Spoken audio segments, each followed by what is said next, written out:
जवन को कमल कहते हैं, तू हुस्न को चांद और जवन को कमल कहते हैं। हम हमें देखकर सौ गगन कहते हैं, सच मरमर सहित सोचाक सगन आई जानबन। हाजी देखने वाले लोग मुझे देखकर ताजमहल कहते हैं। क्या कहते हैं? कहते हैं तेरी हंसी सलाखों का कौन शान है? शादी हो तेरी हंसी सलाखों का कौन शान है? तेरे गले से तस्वीर जवानी है। अरे लाखों बीवी क्या आपको पता नहीं? नदी में, तालाब में, पोखर में, कुएं में, कहीं बारिश की पानी में डूबे हैं। जी नहीं, लाखों बीवी उसी के समुद्र में। उसी की समुद्र में। हाँ जी, क्या भाई साहब उसी समुद्र देखे हैं आप लोग? कोई बात नहीं, हमारे मास्टर साहब देखे हैं। लाखों बीवी उसी समुद्र में, पर पता लगा नहीं सके इसमें कितना पानी है। आए बड़ी बड़ी साहब जी, हाँ जी, तो पता है क्या? ये देखो जो आंसू है कौन इसका सानी है? ये आंखों में जो आंसू है कौन इसका सानी है? अरे जम गया तो मोती है, बह गया तो पानी है। आज हमें देखना है किसमें कितना पानी है। कि एक तरफ मोहब्बत है, कि एक तरफ पूरी जवानी है। और मैं क्या कहना है? मैं हूँ पागल तुम्हारे पास आकर के देखी। मैं हूँ पागल तुम्हारे पास आकर के देखी। अरे नदी है छोटी, जरा प्राण हटाकर के देखिए। मेरा दिल है दरिया, जरा डुबकी लगाकर के देखिए। मैं हूँ पत्थर, तो शीशा पिलाकर के देखिए। शीशा छुपाकर के देखिए। अभी लोग फरमाएंगे मेरे दोस्त, शीशा एक छोटा सा टुकड़ा होते हैं। शीशा एक छोटा सा टुकड़ा होते हैं। इसलिए मैंने कहा है कि शीशा होकर तोड़ रही हो पत्थर को, कि शीशा होकर तोड़ रही हो पत्थर को, कंधे होकर ढूंढती हो मंजर को। इस दुनिया में कब तक नजर रहेगी, दरिया होकर ढूंढती हो मंजर को। और मैं क्या कहना है? क्या कह रहा है? यार वाली है मैं यार रखती हूँ। यार वाली है मैं यार रखती हूँ। शान वाली है शान मैं भी रखती हूँ। जब भी मैं टकराए हथेली में याद रखती हूँ। क्या लेकर आए फिर साथ में जाएंगे। कभी तेरे शहर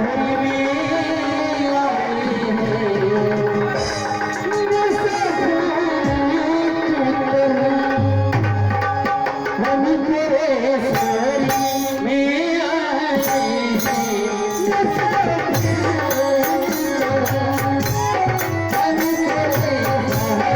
आए हैं।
शीशा